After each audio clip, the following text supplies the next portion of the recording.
আসসালামু আলাইকুম প্রিয় দর্শক, আশা করি যে যেখানে আছেন সবাই খুব ভালো আছেন।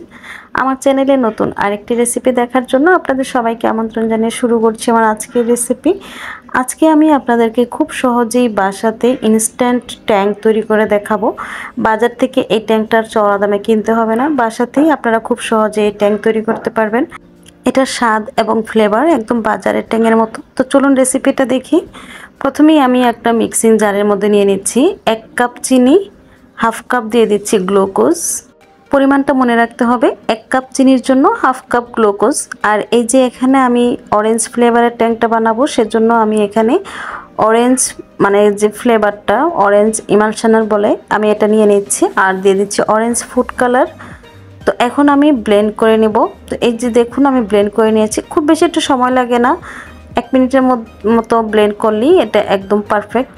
তো এই যে আপনাদেরকে একটু কাছ থেকে দেখাচ্ছি, দেখুন এটা ঠিক এরকম হবে।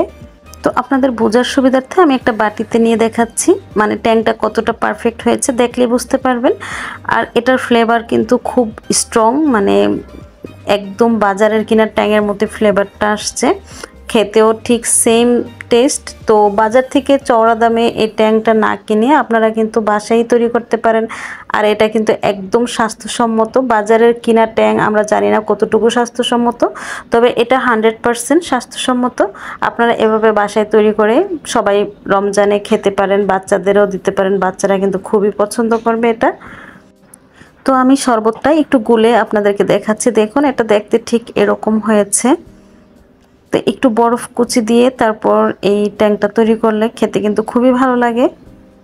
তো আপনারা এইভাবে ট্রাই করতে পারেন, আশা করি খুব ভালো লাগবে। বাস তৈরি হয়ে গেছে ট্যাংয়ের শরবত। ট্যাংগুলো এরকম কাচের জারে রেখে তারপর 1 মাস সংরক্ষণ করে খেতে পারবেন। এটা একদম ভালো থাকবে, নষ্ট হবে না 1 মাস পর্যন্ত। তো ভিডিওটা আপনাদের কাছে কেমন লেগেছে কমেন্টে জানাবেন।